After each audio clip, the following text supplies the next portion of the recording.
Grandpa was a brilliant artist.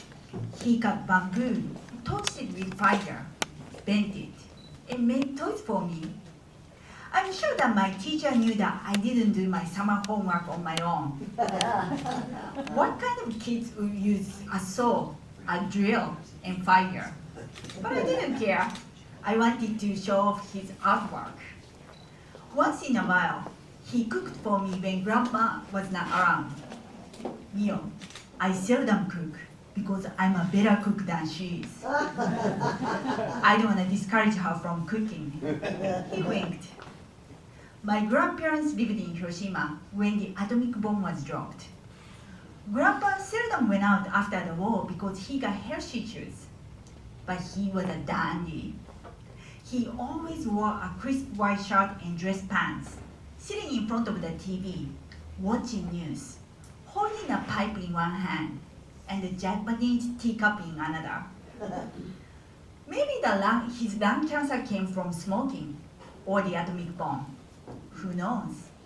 When he passed away, I opened my closet and wondered what to pack.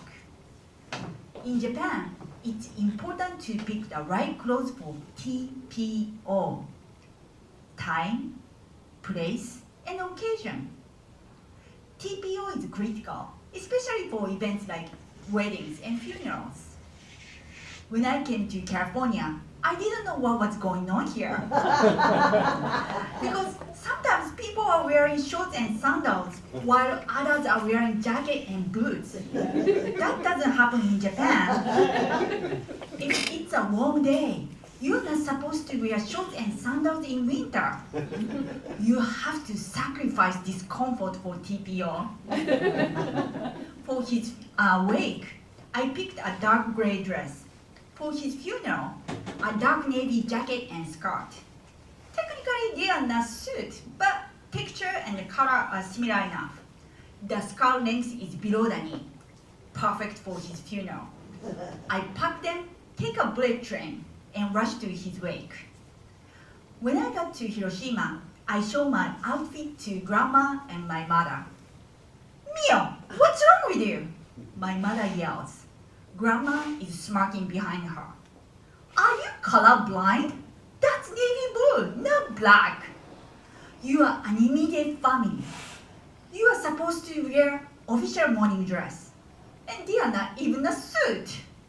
The official morning dress is different from a black business suit. It has to be black, pure black. Also, you need to select each item carefully. Show us what you brought. Let's start from the top. Oh, lose the hair accessory. That's too flashy. You can't wear dark pearl necklaces. Yes, it has to be pearl, but not double strand, which means another death. Oh, you need to switch the purse too. That's too shiny and the latch is gold. Don't you dare to tell me that you're gonna wear that beige pantyhose? It has to be black. And you need to switch the shoes too. That's too pointy and too high. Where's your handkerchief? Miyo, Kleenex is not a handkerchief. I'm sorry. I thought my TPO knowledge was on point. I didn't know I was this off. They sent me to a department store for missing pieces. When I came back, I showed my new morning dress to Grandma. She approves. Miyo, that looks nice, but you need to get a better dress for my funeral. But I'm glad that I got the morning dress because nobody is wearing navy color at the funeral. Everybody looks sharp in their black morning clothes. Then I see a black crumbs on the floor. It's my uncle. His shoes are dissolving, leaving a black trail like breadcrumbs in Hansel and Gretel. That must be his funeral shoes. My aunts are whispering behind me. Some people keep expensive shoes for special occasions, but because they don't wear them often, when they wear them for the first time in years, the shoes chemically break down. What? I need to make a mental note of TPO. At the funeral, I'm sad for the loss of Grandpa, but I can't be simply lost in sadness for Grandpa because I have to sit in Seiza on the floor. Seiza is sitting on a kneeling position. I'm not used to sit in Seiza, nobody is. And when you are not used to it, it's a torture. One after another, I see when people walk up to the altar, they stumble because their legs got numb. I can't embarrass myself like that for Grandpa, so I keep my balance regularly and to keep my legs awake. After the funeral, we take a limousine to a crematorium. While Grandpa is being cremated, we have a Japanese traditional cuisine in a private room. Those dishes are beautiful. I can't tell what they are just by looking at them. Even vegetables don't look like vegetables. They are exquisite art, served on a beautiful plate. I wish Grandpa were here. He would have appreciated them too. While everybody is admiring the dishes by oohing and eyeing, Grandma whispers to me, "This tastes weird." I look to my right. She's pointing to one of the dishes. It's a blue flower served on a pink flower plate. It looks like sweets. Usually, I don't eat artificial colored food, but it's a pretty flower, and I don't want to be rude. So I touched it with my chopsticks. It's harder than I thought it would. It doesn't break easily. But after a couple of trials, it finally breaks. As soon as I bite it, a tingling sensation runs up and down in my mouth. I keep it down, but it's disgusting. Grandma and I agree not to eat it anymore. Then at the end of the table, I see servers are bringing a little nabe, hot pot. They carefully place a little nabe stand, put the nabe on it, and lit the blue flower.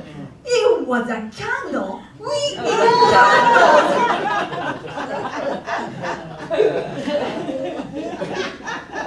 While Grandpa is in the flame, Grandma and I ate a flammable object.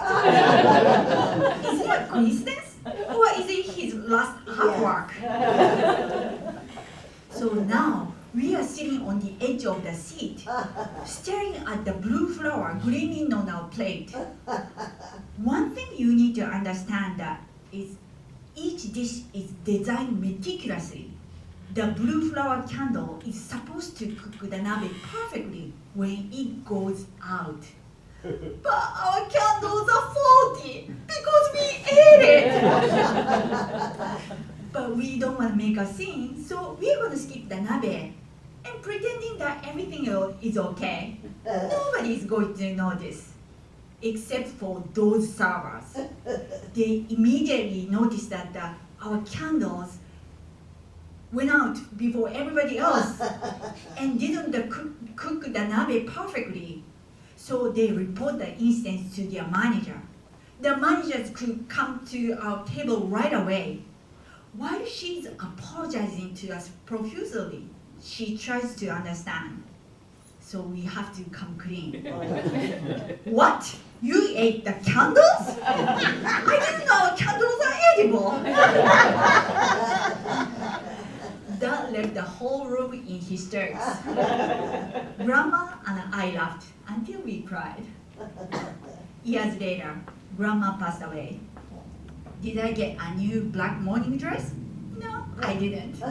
I wore the exact same dress because it has such fond memories. Besides, it didn't break the TPO rules. But I got new funeral shoes.